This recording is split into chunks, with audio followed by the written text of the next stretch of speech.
Bonjour, aujourd'hui on va explorer une idée, une vision qui est à la fois ancienne et incroyablement puissante. Imaginez un instant, et si les outils de la guerre pouvaient être transformés en instruments de vie?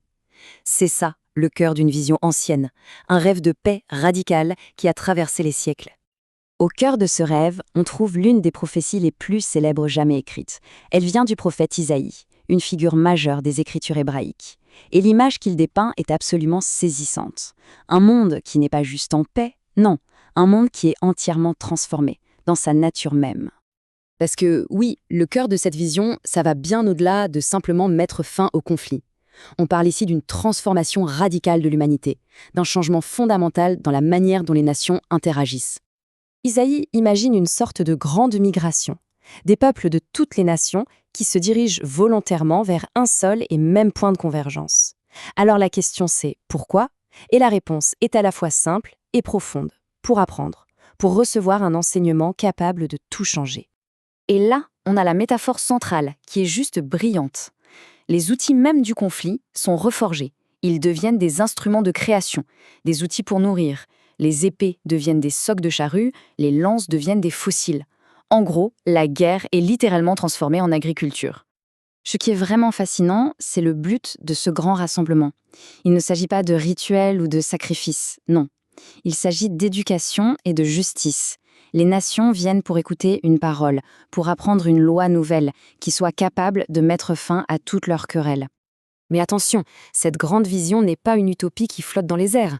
Elle est ancrée dans un lieu bien réel et hautement symbolique, Jérusalem. Quand on regarde cette chronologie, on voit que l'histoire de Jérusalem, elle est marquée par la construction, la destruction, la reconstruction. Et pourtant, à travers tout ce tumulte, elle est toujours restée un symbole extrêmement puissant. Le lieu où le divin et l'humain sont appelés à se rencontrer. On ressent cette joie capturée dans les psaumes anciens.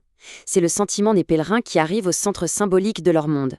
C'était l'aboutissement d'un long voyage, l'arrivée à la maison du Seigneur. D'ailleurs, le nom même de la ville, Jérusalem, contient le mot hébreu shalom. Et ce terme, il signifie bien plus que juste la paix. C'est une paix complète, un état de bien-être total, d'harmonie, de plénitude. La ville est, en quelque sorte, destinée à être l'incarnation du shalom. Donc, le point crucial, c'est que l'importance de Jérusalem ne vient pas d'une sorte de magie.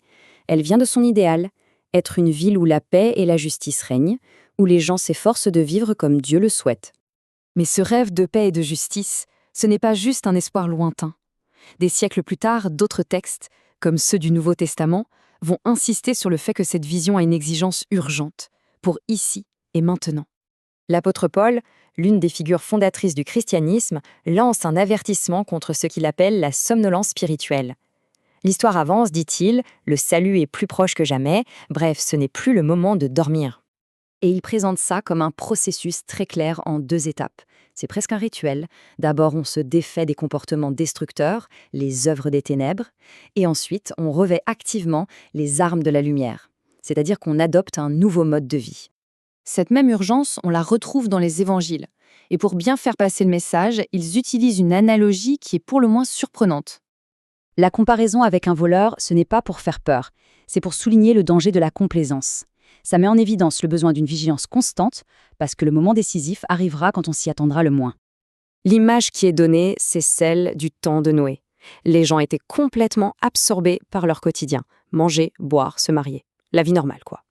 Tellement normale, en fait, qu'ils n'ont absolument pas vu l'événement monumental qui se préparait. Ils ne se sont doutés de rien. Tout ça, ça soulève une question clé. S'il faut être prêt, que signifie réellement attendre cet avenir promis? Eh bien, les sources suggèrent que le mot « attendre » est le contraire de l'inactivité ou de la passivité. Ce n'est pas juste patienter, c'est une posture active. Être prêt, c'est donc un état actif. C'est comprendre que chaque action du quotidien, chaque choix de vivre honnêtement plutôt que dans la jalousie, ça contribue à ce grand récit de paix. C'est, en quelque sorte, veiller sur l'avancement du projet divin. Et ce qui est vraiment intéressant, c'est que le terme « fils de l'homme » ne désigne pas seulement un individu.